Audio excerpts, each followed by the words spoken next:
कांग्रेस के वरिष्ठ नेता पवन खेड़ा हमारे साथ है। यूएस एड के मसले पर डोनाल्ड ट्रंप ने भी कहा है कि बाइडेन प्रशासन ने प्रधानमंत्री मोदी को हराने के लिए वो शामिल थे। उन्होंने कह दिया और हमारे बीजेपी के लोग उछलने लग गए, उनकी धुन पे नाचने लग गए। अबे कब तक अमेरिका की धुन पे नाचोगे साहब?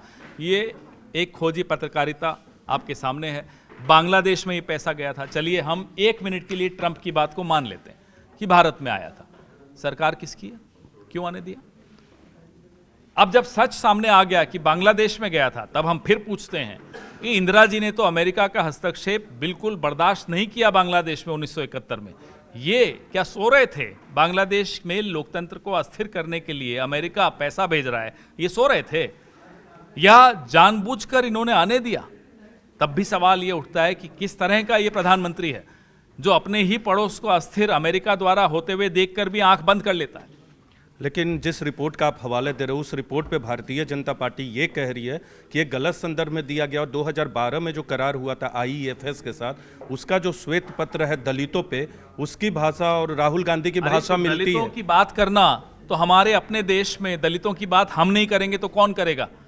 ये करेंगे भारतीय जनता पार्टी वाले। इनसे तो उम्मीद नहीं है, हम तो करते हैं। हम लोकतंत्र बचाने की बात करते हैं, हम दलितों की बात करते हैं, हम पिछड़ों की बात करते हैं, और विश्व में कोई भी अगर ये शब्द इस्तेमाल कर ले तो क्या कोई ऐसा करार हो रहा है, कुछ इलीगल हो रहा है, गैर कानूनी हो रहा है? क्या बातें कर रहे हैं, बचपना। पवन जी, बीजेपी ये आरोप लगा रही है कि यूपीए सरकार, कांग्रेस और राहुल गांधी भारत के संस्थाओं में भारत विरोधी संस्थाओं को प्रवेश करने में मदद किया है।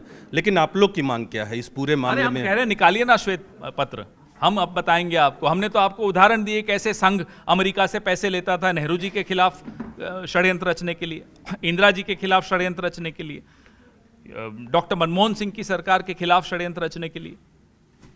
तो ये थे हमारे साथ पवन खेड़ा। श्वेत पत्र जारी करने की मांग कर रहे हैं मौजूदा सरकार की तरफ से। अब देखना होगा कि सरकार का रुख इस पर क्या होता है। कैमरा पर्सन राकेश नेगी के साथ नीरज कुमार, न्यूज़ 18 इंडिया, दिल्ली।